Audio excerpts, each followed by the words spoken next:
I'm David Spears. Welcome to Insiders. The buzzwords in Beijing were stabilisation and re-engagement. The first Prime Minister to visit China in 7 years, Anthony Albanese was welcomed in the Great Hall of the People. He met President Xi Jinping and secured a commitment to resume regular dialogue.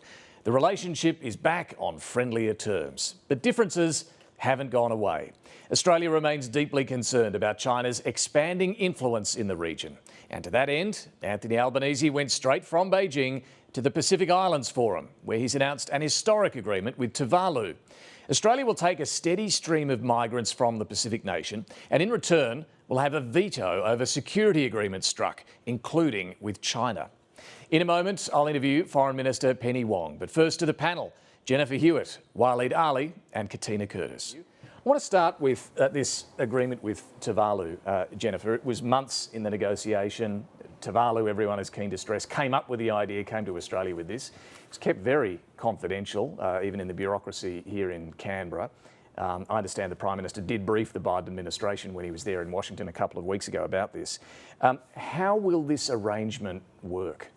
Well, I think it's going to be just what Australia would love to see happen more widely. Whether or not that happens is a matter of conjecture, really. But it's going to mean that effectively we won't be surprised again, like we were with the suddenly the Chinese emerging with a security pact with the Solomon Islands, and that's very important not only to Australia but also to the US. And so we're only talking about a nation of 11,000 people. So of course, you know, and so the numbers of 280 a year, again, not much. I mean, but I think if we took all 11,000, that's not much. Yes, but I think the symbolism of this, linking it, as you said, to climate change action, you know, that satisfies or helps to satisfy many of the Pacific Islands kind of calls for Australia to do more on that. And at the same time, it demonstrates, I think, that after quite some time of them feeling neglected by both Australia and the US, that Australia is trying to be far more active in countering China, even if we don't mention the word. Even if it's not mentioned, I think, as I say, everyone knows what it's about. Waleed, what's interesting here is this a sovereign country basically giving up some of its sovereignty? Sort of, but in a way, that's what small island nations do all the time in multiple parts of the world. So you see this in the Pacific, you see this in the Caribbean. Sometimes it looks like tax havens, sometimes it looks like selling passports, sometimes it looks like creating getting an internet domain name that you can sell off. Sometimes it looks like fishing rights. There are a million different ways. These things are called sovereignty sales. It exists look at the academic literature on this stuff. It's a thing, right? So the thought that a small island nation is selling its sovereignty and this is a shock horror, I think misunderstands the way these other nations work, because their economic prospects are often limited unless they have heaps of tourism like a Fiji or something like that, or they happen somehow to have a resource that they can use. There's not really an economic benefit. There's not an economy they can build indigenously, right? So that becomes the alternative. And in some ways, what we have seen happen certainly in the Pacific, is that the cost of sovereignty sales, or the price, has gone up because now there are two bidders in the market. It used to be the US was one bidder, and that was kind of it. Now China's a bidder. And when two superpowers are bidding for these things, they become intensely valuable. So this move by Australia is fascinating because we can't outbid China in a sovereignty sale auction, right? We can't. They've got a lot more money than us, right? But we found something we can offer that is more valuable than anything China can offer, and that is the prospect of living in Australia on the assumption, which I think turns out to be a fair one, that Tuvaluans would rather live in Australia than China. Well, and I think most would assume that it's at some point down the track, sea levels are rising, Australia will take in these so-called climate refugees, but tying it to this security element is what's so interesting. Well, that's the only reason you do it, right? Yeah. And this is called strategic denial. The United States has a suite of these agreements with Micronesia, with Palau, with the Marshall Islands. This has been happening for a very long time. It's just amazing Australia's doing it because we've never thought of doing it. It's nothing we would normally do. Katina, it raises the question, will others seek a similar deal, or will Australia seek a similar deal with others? It's worth pointing out there are different Pacific islands that kind of fall into different spheres of influence, whether it's some of those like Palau that are more linked with the United States, but there are a couple that could fall into this category with Australia? Yeah, and I think very much the government isn't necessarily reaching out to these other islands, but especially doing it at the Pacific Island Forum, they're really saying, here we are willing to engage in this way.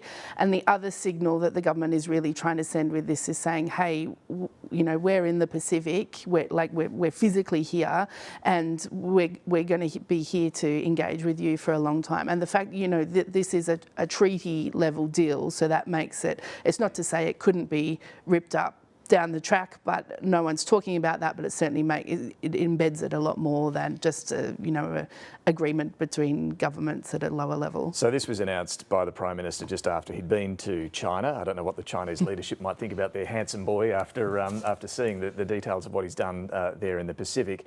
But let's look at that visit. The first PM to go there for 7 years. This was always going to be the great re-engagement moment, Jennifer, and it was. Where does it leave the relationship, though?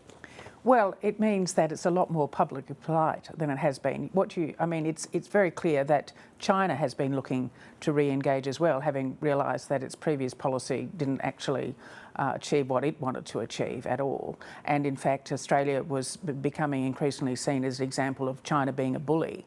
And so I don't think so. And in that sense, it was very useful, I think, for the re-election of a Labor government, because it meant that there was a circuit breaker that the Chinese could basically, a bit like the Albanese government, blame it all on the previous, not blame it all, but blame a lot of it on the previous government and say now we're going to have a different approach. And of course they have toned down the rhetoric. Some might say they've toned it down a little too much. On the Australian side, I mean, for example, not talking about what China's doing in the Philippines, not talking so much about the South China Sea. But it's clear that this is a popular move generally with the public. It's popular with obviously the Chinese Australian communities, most of them, and I think they've handled it very well. I think Penny Wong's handled it well, and I think the government would be extremely happy with the results of the visit. The question will be next crisis. Yeah, well, that's true. Certainly Australian exporters who've been affected by all those sanctions will be very happy, but that's right, isn't it, Waleed? We're yet to see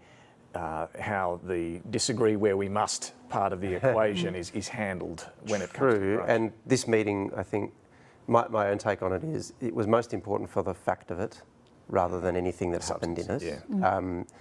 It was a way of everyone saying, hey, look, we're working together. The trade barriers will start to come down, but I suspect that probably would have happened anyway. That's crucial because it gives the Albanese government an economic story to tell about this. So, which he was doing over there. He was saying, look, $6 billion improved exports. And you saw that line from Peter Dutton, I think it was, in that package you just showed, he's never here, he doesn't get it. That line could potentially work, except that Albanese will turn around and say, oh no, I get it, here are a bunch of jobs, right? Yeah. So that will be his argument. And the disagree where we must thing, but that's always been a tension in the relationship. It was a criticism John Howard faced, and that's gone right through.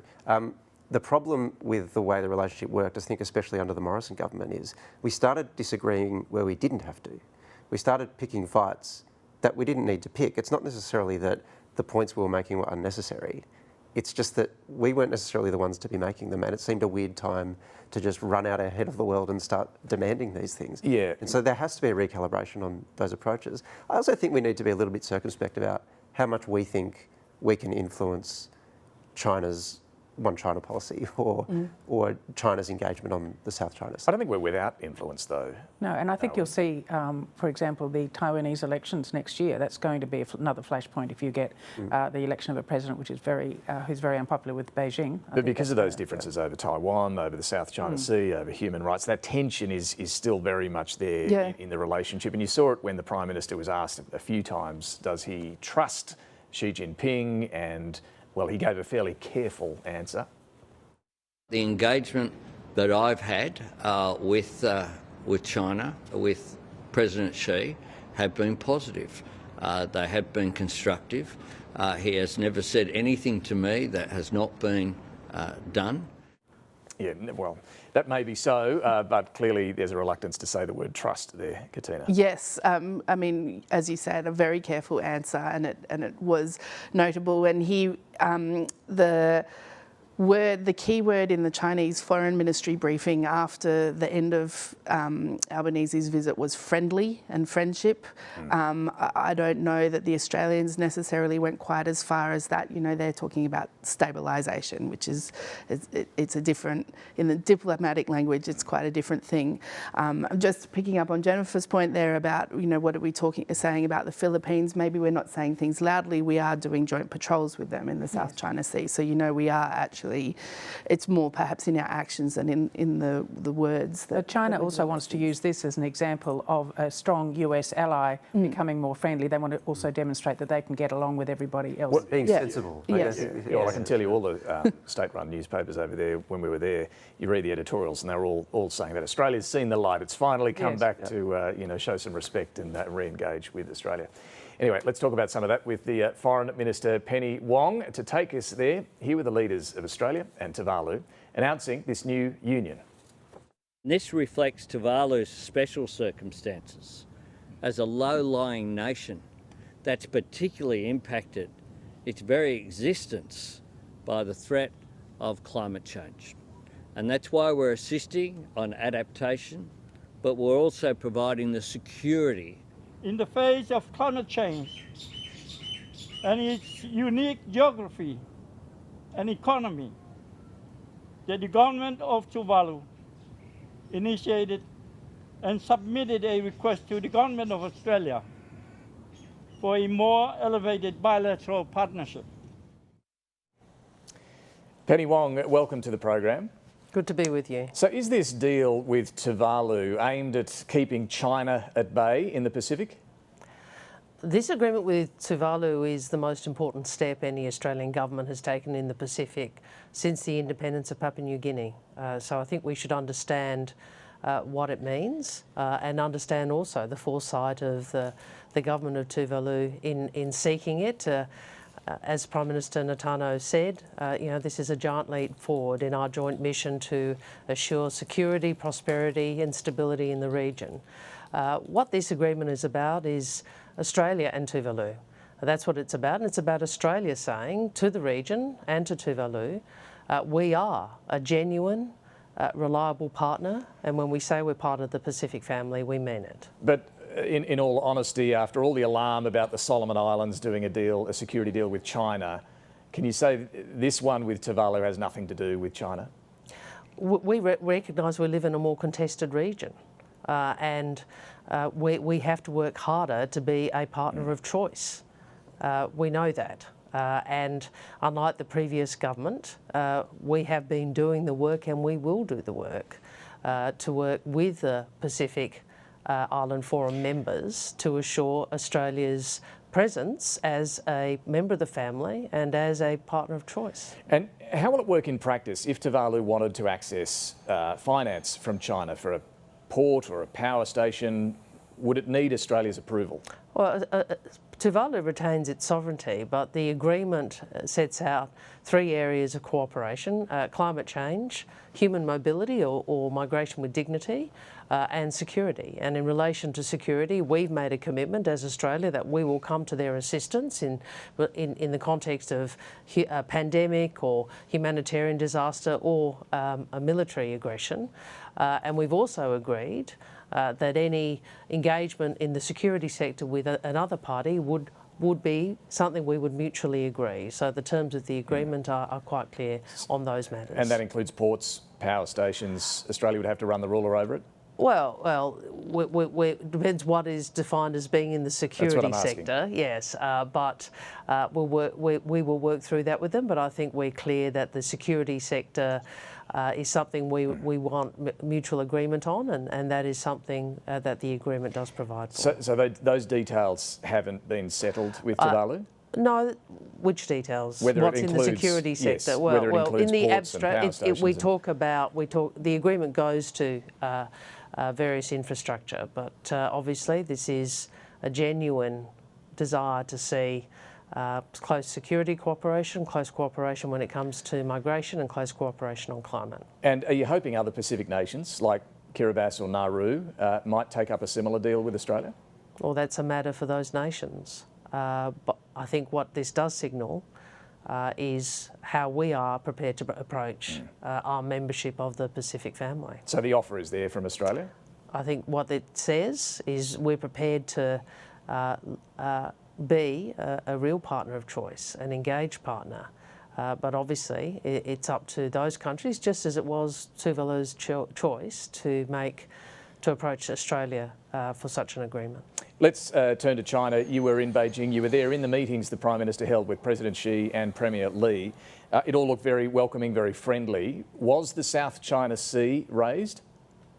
Look, we have made clear our position on the South China Sea. And if I can come back to what I think your panel was talking about before, this is a relationship where we seek more stability, and so does China. A stable relationship doesn't mean we're going to agree on everything. What it means is that we can continue to grow the relationship in a way that's consistent with our national interests. That requires we wisely navigate our differences. We've been clear with China, there are things on which we will not agree, whether they be human rights or behaviours in the South China Sea, where we do not want to see destabilising actions. We do not want to see international law, that is the law of the sea, undermined in any way. That is our private discussion. That is also our public discussion.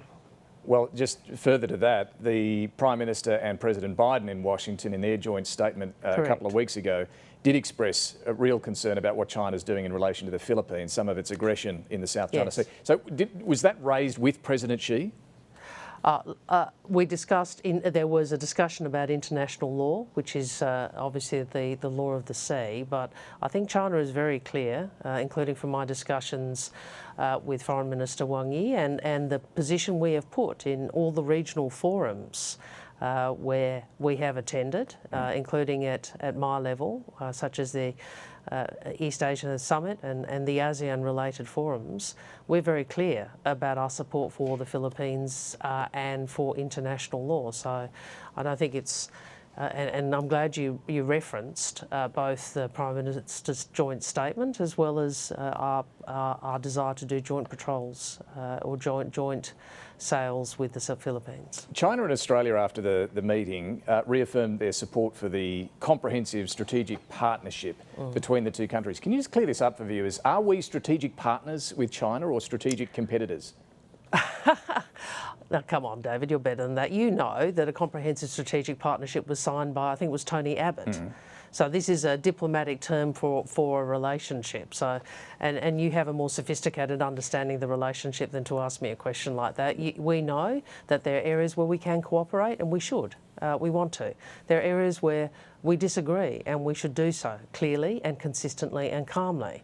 And we should continue to engage, because China is a consequential country in our region. So it matters for Australia's security, whether it's its economic security or national security more broadly, for us to engage. No, I get all that. I get all that. alternative? And pardon my ignorance, but when I read that joint statement that says we reaffirm our support for the comprehensive strategic partnership, I'm a little unclear what that means. It's a reference to the comprehensive strategic partnership that Tony Abbott signed. And so we are strategic partners. Tony Abbott signed a comprehensive strategic partnership with China. It's a diplomatic arrangement. I'm not sure the point you're making. Well, I'm just wondering, does it still exist? Yes, it's a legal arrangement. And what does it mean? It means we are... Maybe you should get Tony Abbott. No. We are...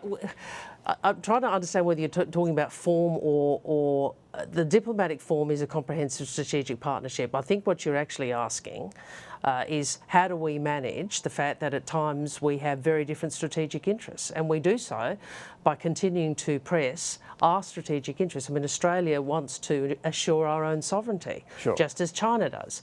How do we do that? We do that in the bilateral relationship. We do that with our alliance with the United States. We do that in the Quad. We do that in our engagement with Southeast Asia. And we do that by making clear we want a balance in the region where no country, where all countries' sovereignty is protected, where the rule of law is protected. We do that by being very clear about our willingness, whether through the Quad, through AUKUS, to demonstrate both assurance but also strategic deterrence. On the CPTPP, the Regional Trade Pact, I'm wondering whether Australia is going to support Taiwan's application to join. There are some talks in San Francisco later this week on this. What's Australia's position?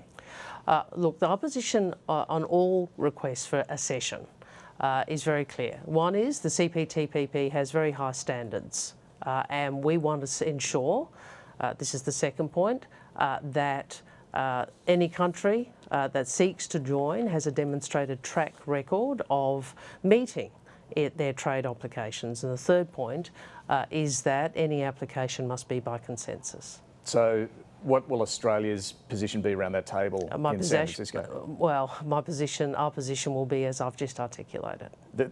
Why wouldn't we support Taiwan though? Is there any reason why we wouldn't?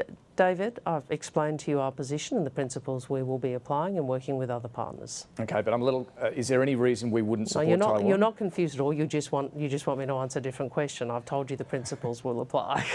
Well, I heard the principles. I'm just wondering whether there's a reason we wouldn't support Taiwan. Well, I have given you the way we'll approach it, and that's how we'll approach it. Okay, let's turn to the Israel-Gaza war. Look, you called for restraint at the start of this conflict. Do you think Israel is showing restraint? Look, I am deeply concerned by the humanitarian catastrophe in Gaza, as are so many in the world, and by the loss of life. And I'm deeply concerned, as others are, about the sort of destruction we are seeing. What I would say is this. We called for humanitarian pauses as a necessary first step. I've seen the comments of President Macron overnight. What I would say is we all want to take the next steps towards a ceasefire, but it cannot be one-sided. Hamas still holds hostages. Hamas is still attacking Israel. I would also continue to say, as you pointed out, I called for restraint in my very first response and was criticised by Peter Dutton. How Israel defends itself matters. And when we affirm Israel's right to defend itself, what we are also saying is Israel must comply and observe with international humanitarian law. Now, we know Hamas is a terrorist organisation. It's demonstrated that it has no respect for international law, but Australia is a democracy and so too is Israel, and the standards that we seek and accept are higher. And international humanitarian law is very clear about the principles that need to be applied by Israel. They are distinction, they are precaution, and they are proportionality. So just on the ceasefire argument, as you mentioned, the French President Emmanuel Macron has said that he is calling for a ceasefire. You just said you would like to see the steps taken towards a ceasefire. Can I just invite you to tease out what sort of steps are you looking for? Well, we need steps towards the ceasefire because we know that Hamas, it cannot be one-sided. We know that Hamas is still holding hostages. And we know that a ceasefire must be agreed between the parties. But we can also say that Israel should do everything it can to observe international humanitarian law. We have seen a harrowing number of civilians, including children, killed. This has to end. And we are particularly concerned with what is happening with medical facilities. Do you think it is respecting that international law you just mentioned? Well, I would make this point in relation to hospitals and medical facilities, that international humanitarian law does require the protection of hospitals, of patients and of medical staff. And we do call on Israel to cease the attacking of hospitals. We understand the argument that Hamas is burrowed into civilian infrastructure. But, I think the international community, looking at what is occurring at hospitals, would say to Israel, these are facilities protected under international law, and we want you to do so. Israel says that's where Hamas is hiding in Gaza, in these hospitals. Yeah. And there is no doubt that the terrorist organisation Hamas, which is responsible for the horrific attacks of October 7th, which is what has triggered this conflict, they do burrow in civilian infrastructure. We understand that. But that does not obviate the requirement to observe international law. And I think that the fact is many friends of Israel around the world and in Australia would be saying, we want civilians hospitals to be protected, and we would urge Israel to do so. Benjamin Netanyahu has said that Israel will maintain, in his words, overall security responsibility in Gaza once it removes Hamas from power. What do you think about that? Look, I think if what this conflict shows, apart from the obvious fact that Hamas is a terrorist organisation dedicated to the destruction of the State of Israel, what it shows is that there is no just and enduring peace without a political process towards a two-state solution.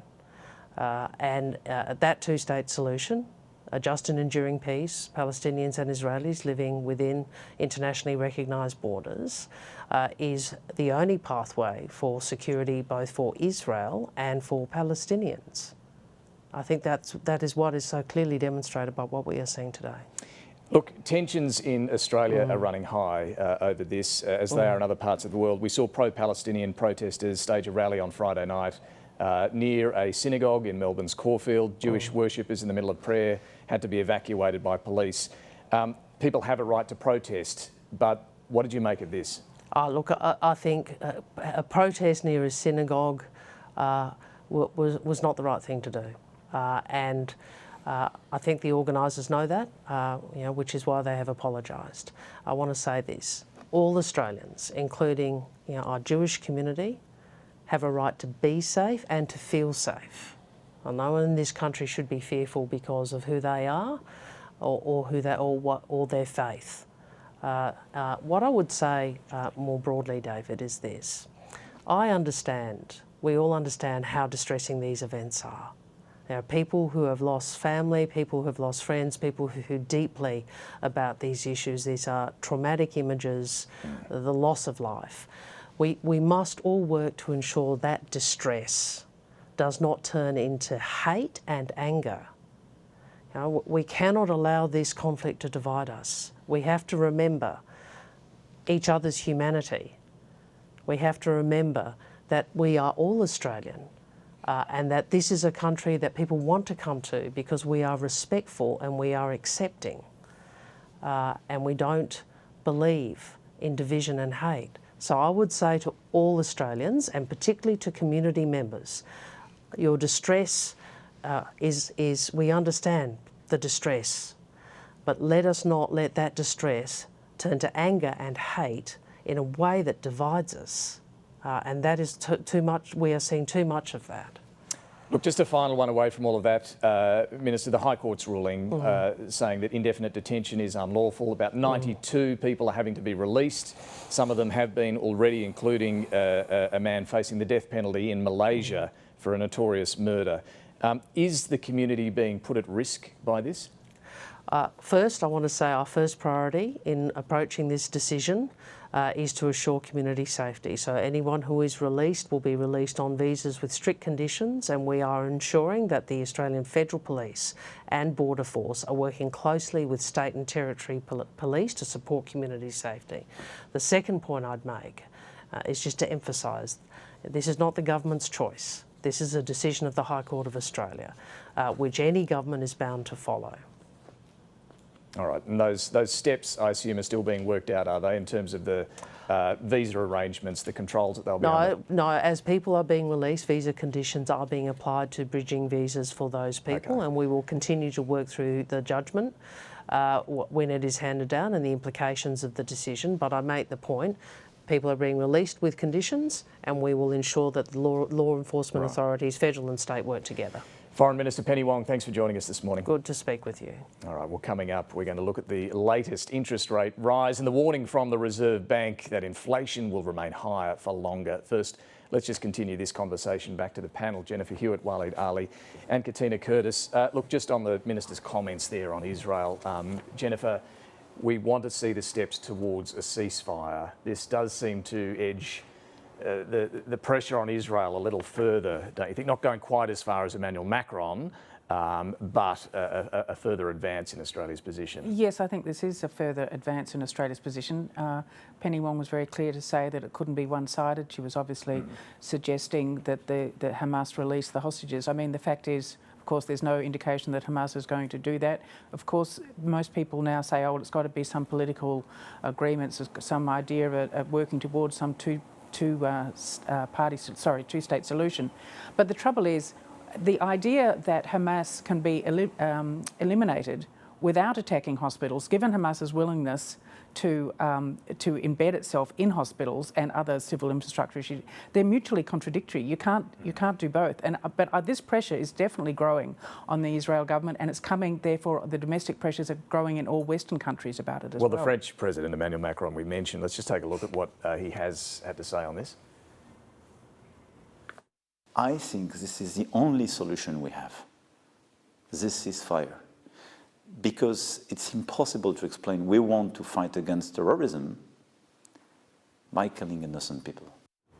Yeah, Waleed, do you see this global push for a ceasefire gathering momentum? Yeah, there's no doubt it is. I mean, that's evidence of it. Also, I don't know if this has got any coverage, but there was a UNESCO vote in the last couple of days which called for, I think it was cessation of hostilities, which I think technically is not a ceasefire, but I honestly don't know what the difference is. And Australia voted for that. Israel was very upset about the vote. Australia voted for that. So Australia is slowly moving in this way. The big domino to fall in this regard is the United States. And at this stage, Blinken's language is getting more concerned. Too, isn't it? Like he's becoming more and more discomforted by this, because I think ultimately they're looking at what's happening there and they're saying, well, this human toll is unbearable. I take Jennifer's point about, the embeddedness of Hamas within Gaza, but the problem is there are other ways. Firstly, I think the idea of eliminating Hamas, I don't know what that means, and I don't know that it's realisable, because Hamas is not a discrete number of people. There are ideas attached to that. And there are identifiable people. There are identified people, but the idea of eliminating it, I just think it's an unrealisable goal, right? So that's one point. I get the point Israel would disagree with that, but that's one point. But the other point is, there would be ways of trying to achieve that goal, even if it is realisable. There would be ways of trying to achieve that goal that would have lower civilian casualties. The problem is, for Israel, it would require greater risk to Israeli soldiers. Now, arguably, and this is the international law argument, that's the point of being a state. That's the point of having an army. That's the point of wearing uniforms, is that you take that risk on. Because that risk has to exist somewhere. It either exists on, the burden is on soldiers, or the burden is on civilians. And the point of international law is to transfer that burden as much as possible onto soldiers. Because of the way Israel's approached this particular bombardment, and statements leading up to it, emphasis on damage rather than accuracy, and so on and so forth. I think there's a gathering consensus. Well, consensus is too strong a word. I think there's a gathering view that this is too imprecise. This is too indiscriminate. Not wholly indiscriminate necessarily, but too indiscriminate. When that happens, the ceasefire calls become more or less... Well, they become stronger. Benjamin Netanyahu is resisting any suggestion of a ceasefire. He fears this will only allow Hamas to strengthen its position. In the Australian political context, though, the Greens in particular are putting a lot of pressure on the government over this, even staging a walkout in the Senate during the week. You refuse to call for an immediate ceasefire. Well, we are not going to sit here and watch you pat yourselves on the back for doing nothing. Weasel words are not going to stop war crimes. Today, we bring the people's protest into Parliament. Free, free Palestine. Thank you, Senator Faruqi. Order. Order. And there the Greens go. On the other side, you've got the Liberals who are defending Israel's right to defend itself. Andrew Hastie was on Sky News this morning saying Israel is showing great restraint, were his words. Peter Dutton has expressed sympathy for civilians being lost on both sides, but there was a little, well, this might have been a bit of a slip at the end here. See if you can catch it. Nobody wants to see conflict in the Middle East. Nobody wants to see anyone die. Not a person of the Israeli state, not a person of the Palestine state. There is no Palestine state. It's very generous of... Yeah. Could be a big breakthrough in the... Sure, he'd be forgiving if someone on the government side were to slip up on that. But you can see the pressure from both sides, the government there in the middle. Katina, what do you make of what Penny Wong's now saying? Yeah, so, I mean, as you say, she clearly is who, in saying taking the next step, she is taking the next step in the government's rhetoric, and they are kind of stuck between the two extremes, and I think they're trying really hard to navigate through that, and also really emphasise the need for cohesion within Australia and for everyone here in Australia to be, dispute where they must, but be respectful of each other. Lower the temperature. Yeah. I thought she was at pains to really send that message this morning about respecting all sides in this. They're properly worried about that. They are very worried about that. Well, because you said, not letting distress turn to hate and anger. Well, obviously, people's distress. There will be people on particularly we've seen in some of those marches who are very keen to demonstrate hate and anger, and that makes people feel afraid. Yeah, but also this is the thing. Like, this is a cycle. Like, even what we saw in Caulfield the other night, right? Some of the commentary about that has been as though people just decided to turn up into a Jewish neighbourhood for no reason. Of course, there was a burger place where a fire had taken place. The owner of that place said this was a hate crime.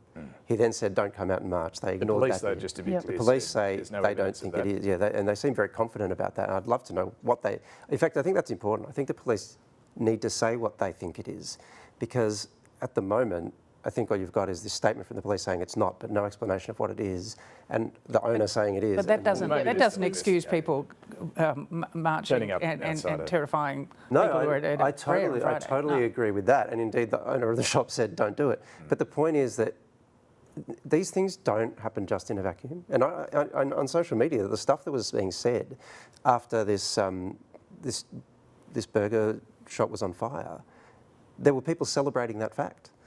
Right. Yeah. So that's I was going to say inflammation. That's a bad choice of words in circumstances, but you know what I mean. This is the cycle, right? Yeah. And I think it will be exacerbated by social media and everybody using social media to, as usual, demonstrate the worst of humanity with all their comments. Mm-hmm. And what can the government do about that? That's the real question. Let's turn to the much simpler topic of cost of living and what to do about it. Look, this is becoming a more difficult issue for the government while the Prime Minister's been away. The Reserve Bank's lifted rates for the 13th time, now at 4.35%, the official cash rate. Katina, why has the Reserve Bank made this move? Well, the short answer is sticky inflation. It's just, and we saw the Reserve Bank upgrade its forecasts on Friday as well. They think that the path to lowering inflation is going to take longer than the previous thinking. Basically saying we're going to be going backwards in real terms. Yeah. For longer. Yeah, but it's. I mean, the big problem is the interest rates. Like the segment of the population who they're hurting are hurting really badly, and then they're not the ones who are going out there spending money and keeping retail going up. There's another cohort of the economy that's not really feeling any of this. But it is hurting those who are affected by interest rates. The Treasurer is putting this largely down to petrol prices driving inflation. The primary driver of inflation in the most recent data was petrol, but there are other inflationary pressures in our economy as well, and the Reserve Bank is responding to that. Yeah, there certainly are other pressures impacting on inflation, homegrown pressures as well, as the Reserve Bank pointed out. It said services inflation, including rents, has increased in recent quarters, is now contributing a large proportion of inflation overall. Take a look at this graph from the Reserve Bank's figures. Services inflation, so insurance, financial services, household services, you can see them peaking there. And Jennifer, this is domestic inflation. Yes, of course, and that is not what the government really wants to emphasise, and that's why Jim Chalmers talked about petrol as though that was because that's kind of beyond the government's control. But in fact, what is look, it's very difficult once inflation, as other countries around the world have found, services inflation is difficult. But I don't think there's any doubt. Also, I think as the Reserve Bank and the IMF pointed out, that Australia's high immigration levels, record high immigration levels, are certainly contributing to that. And so people will say, oh, well, that's okay, that means the economic growth is continuing. But because the economic growth forecast. Yeah, but that's because then the demand kind of gets worse. So look, it's a very, very difficult position, but I do think that is one of the issues that they've been dodging, what that is doing to the inflation rate and things like rents, for example. Well, what the government can do about this is the question. Taking money out of the economy is the way to put downward pressure on inflation. On this program last week, the Treasurer was talking about infrastructure, maybe delaying, cancelling some projects. They've been looking at all of this. They're yet to announce which projects. Wally, there's one that springs to mind, and that's the suburban rail loop in Melbourne. The feds are tipping in $2.2 billion for this enormous project, and I don't even know if there's a business case for it. No, infrastructure in Victoria is just amazing. It's been great as a political thing for years. What would it mean though? I mean, there's all these stations halfway to being built. You can't drive anywhere around Melbourne at the parts of Melbourne. What would it mean to pause the spend? You mean if they're half built? I mean, I've had to change ways I drive so that I've forgotten my original route now because there's been construction going on for that. Does that just stay now? So that's the package that you would then be offering people as well. We're going to fight inflation by making sure you can't get anywhere forever. I mean, this is the problem. It's tricky, isn't it? Yeah. And maybe that goes to Jennifer's point. There is no answer to inflation that doesn't hurt people and doesn't make a lot of people angry about something. And also, so infrastructure spending, yes, it does it's obviously boosting demand. It's making it harder more expensive to build housing, for example, because of the competition for labour. So there's all those types of issues. But in terms of reducing spending, I mean, the government's been very lucky because they've gotten huge benefit to the budget from high resource prices and people being in work. Inflation helps the budget too. And inflation helps the budget. So, and they've said, look, we've done all we could, and we've put most of it back into the budget bottom line, and that's very responsible of us, and we're helping. But they're kind of neutral. They're very neutral at best. But what they're not doing is saying anything about recurrent spending. You know, the spending on pensions and reform of the NDIS or things like that, and all the spending that they are doing, and that's going to be even more sensitive. Well, the opposition's and defence. Yeah, exactly. The opposition's getting stuck into them, but when it comes to what they reckon should be cut, look, Jane Hume is talking about some of the what are called off-budget funds like the Social Housing Fund, the Housing Australia Fund, and what's the other one? The Reconstruction, the Manufacturing Fund. Here she was. There are certainly areas that we wouldn't have pursued, and we made that clear prior to the election. For instance, there's $45 billion of off-balance sheet funds, and the IMF have specifically said that off-balance sheet funds cause further inflation, and yet the government has persisted with those measures.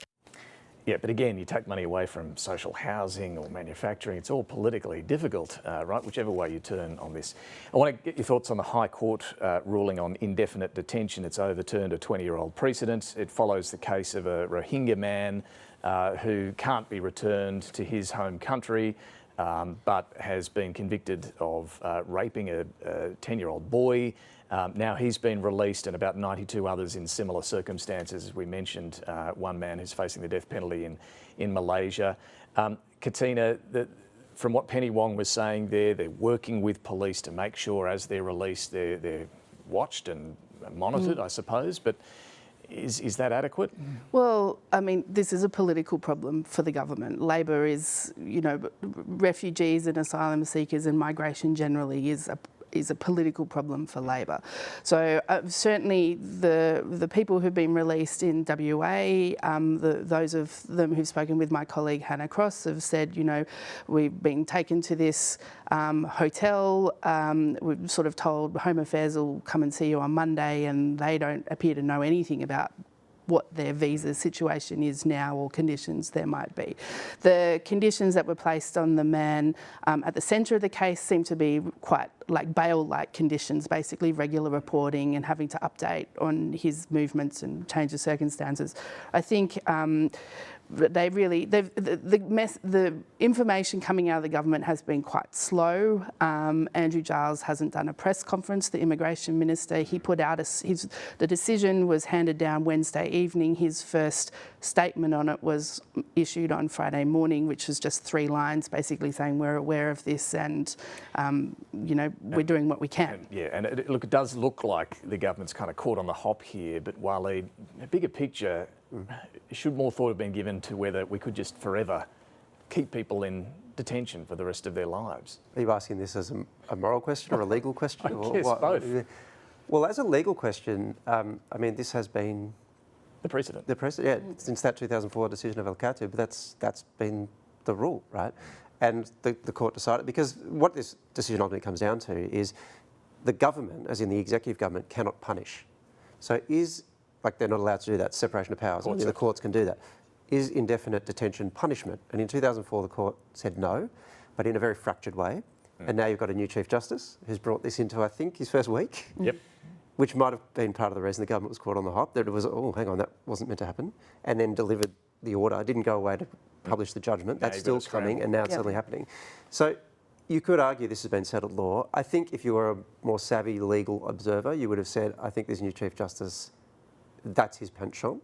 This is where he would go. There's been 2 new appointments. The court could swing on this, and clearly that's why they tried it on, the lawyers for this man tried it on. So I think any way you cut it, the answer to your question is yes, the government probably should have been countenancing this possibility, and the country should have been, because this was always going to be a possible interpretation of the High Court of indefinite detention. Yeah. All right, our panel, Katina Curtis, Waleed Ali, Jennifer Hewitt, will be back very shortly with some final observations. Time now, though, for Mike Bowers and Talking Pictures.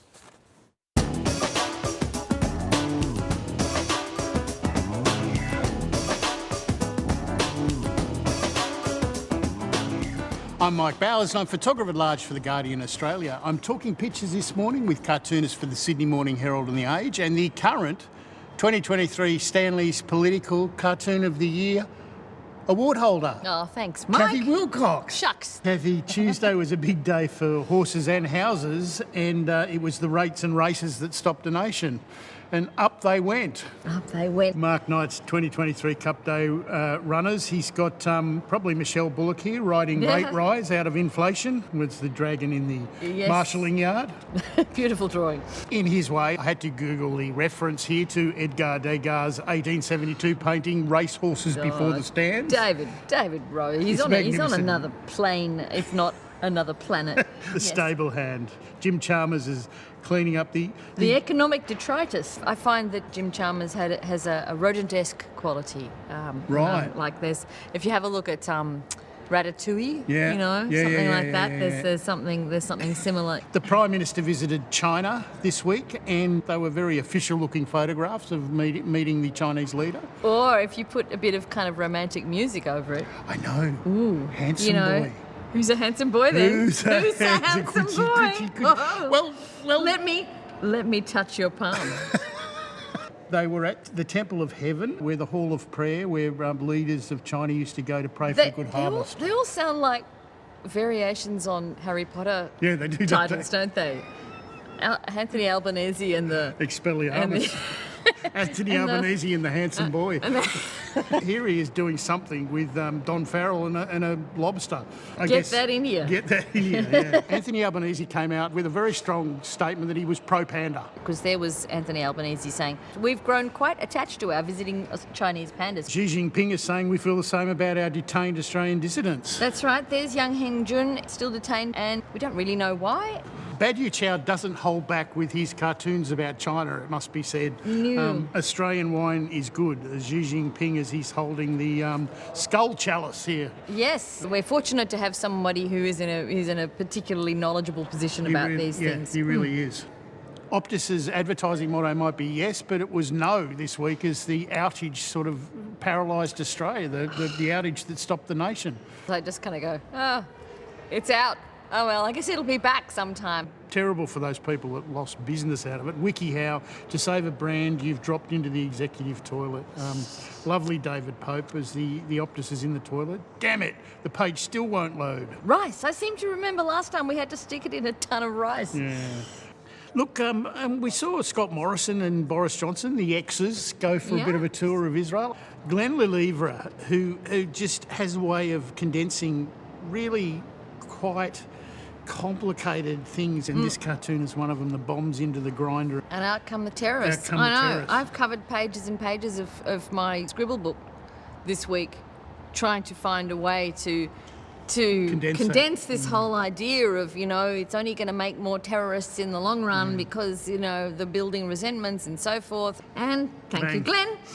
You've done it. Kathy, you've used one of those phrases which sanitises the horrid reality of war, humanitarian pause. Yeah, well, it's what's acceptable instead of a ceasefire. Yeah. And it suggests that there's only enough time to assist somebody until the next bombardment. No. It's just the gap between bombs. It's the gap between death. Yeah. Look, it's another really hard week for cartoons and the world, and I'll let you do the honours. Okay, well, thanks, Mike, and back to you, David. Thank you, Kathy. Thank you, Mike. Time for some final observations. Quick one from me. David McBride, the former Army lawyer who blew the whistle on Afghan war crimes, goes on trial in Canberra from tomorrow. Look, if he's found guilty, he could spend the rest of his life in jail. There will be a convoy of supporters, whistleblowers and others coming to Canberra. They'll be outside the court for this, urging the government to act and end this prosecution. So far, it's refused to do so. So that'll be an interesting case to watch. Katina. One of the things Peter Dutton keeps saying about his success as opposition leader, coalition leader, is, you know, they've had internal stability. There are some whispers reaching me about disquiet about how long it's taken him to do his front bench reshuffle. Stuart Robert left 6 months ago, and there's still no word on who will take those positions. Interesting. Waleed. The Tuvalu deal is conceptually big, but practically not, because Tuvalu was never interested in China. If, however, it becomes a proof of concept for a nation like Kiribati, that's a much bigger deal, because Kiribati has switched to recognise China's position on Taiwan. Kiribati is also 100,000 people, so the migration thing is a little bit different. But crucially, unlike it seems in Tuvalu, the people of Kiribati are not fully committed to this idea that they might have to relocate. And so that would be a much harder deal to close. But if they can, given the way the economic zones work in the Pacific, that would be a really, really big moment. Jennifer. Well, the focus in APEC in San Francisco this week will be on the meeting between Biden and Xi, but there'll also be another meeting between Biden and Joko Widodo. And the Indonesian president wants to allow all the IRA, the Inflation Reduction Act tax credits to flow to Indonesian nickel mines, despite the fact that they're owned by Chinese investors. And of course, this would be of great moment and concern, I think, to Australian producers. But it's a very big debate in Washington, and obviously Biden wants to keep the Indonesians on side as well as get access to nickel. So watch this space. Tricky one indeed. Plenty to watch this week in San Francisco. Thank you all very much for joining us this morning. The Prime Minister, well, he won mixed reviews for his dance moves in the Cook Islands this week. So has anyone actually done it better? We'll let you decide. Thanks for watching.